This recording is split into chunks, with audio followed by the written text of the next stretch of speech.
وذكر فإن الذكرى تنفع المؤمنين۔ بچپن ہی کا واقعہ ہے کہ حج کا زمانہ ہے۔ ایک مرتبہ آپ جنگل تشریف لے گئے، ایک بیل نے آپ کو خطاب کرتے ہوئے فرمایا کہ اے عبد القادر، اللہ تعالیٰ نے تجھے اس لیے نہیں پیدا کیا۔ یہ آواز سنے تو فوراً وہاں سے آئے، اپنے گھر میں داخل ہو گئے اور اپنے گھر کی چھت پر چڑھے تو دیکھا کہ لوگ عرفات میں موجود ہیں، مناسک حج ادا کر رہے ہیں۔ حضرت شیخ عبد القادر جیلانی رحمۃ اللہ علیہ کے دل میں خیال پیدا ہوا کہ اب مجھے علم کے حصول کے لیے، تعلیم کے لیے مجھے نکلنا چاہیے۔ اس کے بعد اپنی امی جان سے فرماتے ہیں کہ مجھے اللہ کی راہ میں وقف کر دو، میں علم دین حاصل کرنا چاہتا ہوں۔ آپ وہاں بغداد پہنچے، تحصیل علم میں مصروف رہے، بڑے بڑے علماء کرام سے آپ نے اکتساب فیض کیا، علم حاصل کیا۔ اور اس زمانے میں بڑے بڑے علماء کرام موجود تھے، ہر ایک سے آپ نے علم حاصل کیا۔ جب آپ کے شہرت کے چرچے ہونے لگے، وعظ و نصیحت کا سلسلہ شروع ہوا تو لوگ آپ کی مجلس میں آ کے بیٹھتے اور وعظ و نصیحت کو سنا کرتے تھے۔ خود حضرت شیخ عبد القادر جیلانی رحمۃ اللہ علیہ فرماتے ہیں کہ ابتدا میں 2-3 لوگ میری مجلس میں آیا کرتے تھے وعظ سننے کے لیے۔ جب میری شہرت ہو گئی تو دور دراز سے لوگ آنے لگے، خچروں پہ، گدھوں پہ۔ اس زمانے میں ایسے کرنٹ کا انتظام تو نہیں تھا، لائٹ کا انتظام نہیں تھا۔ اپنی قندیلیں لے کے آتے اور آپ کی مجلس میں بیٹھتے، اور جب آپ کی مجلس میں بیٹھتے تو آپ ایسا بیان فرماتے، ایسی وعظ و نصیحت فرماتے، لوگوں پہ رقت طاری ہو جاتی، آنکھوں سے آنسو روا ہو جاتے۔ کتابوں میں یہ بھی لکھا ہے کہ آپ کے وعظ و نصیحت کی یہ کیفیت ہوتی تھی کہ اس مجلس میں لوگوں کا انتقال بھی ہو جاتا تھا۔ ایسا رقت انگیز بیان آپ کا ہوا کرتا تھا۔ ارے میرے بھائی، 70,000 کا مجمع ہوتا تھا حضرت عبد القادر جیلانی رحمۃ اللہ علیہ کی مجلس میں۔ دور دراز سے لوگ آتے تھے، آپ کے وعظ میں شریک ہوتے تھے۔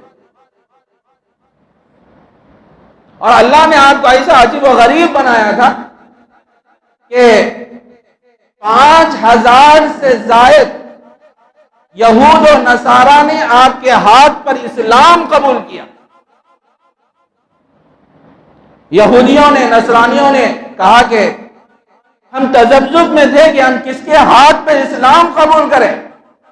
غائب سے ایک آواز آئی کہ بغداد میں ایک شخص رہتا ہے جس کا نام عبد القادر جیلانی ہے، تم اس کے پاس جاؤ اور ان کے ہاتھ پر ایمان اور اسلام قبول کرو۔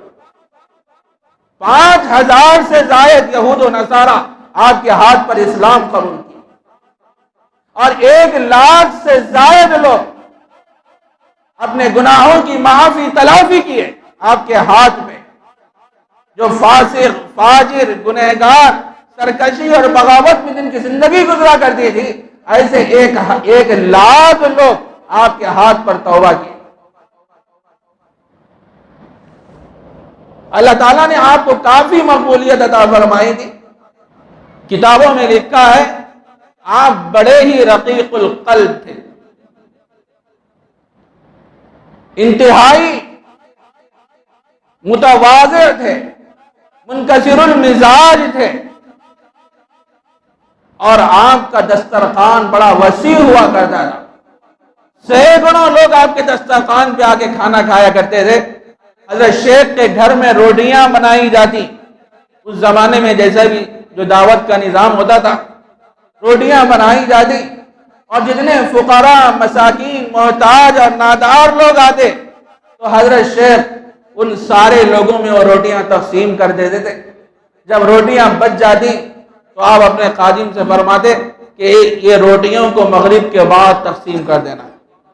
مغرب کے بعد وہ خادم دروازے پہ کھڑے ہوتا اور اعلان کرتا، جسے روٹی کی ضرورت ہے، کھانے کی ضرورت ہے، وہ میرے پاس آئے اور آ کے لے کے جائے، تو لوگ آتے اور آ کے کھانا اور روٹی وغیرہ لے کے چلے جاتے. اور آپ کا یہ معمول بھی تھا کہ آپ کی دسترخوان پہ امراء، مالدار، غریب، محتاج، مسکین سب بیٹھا کرتے تھے، آپ ان کی موجودگی میں کھانا کھایا کرتے تھے. ایسا عجیب و غریب اللہ تعالیٰ نے آپ کو بنایا تھا.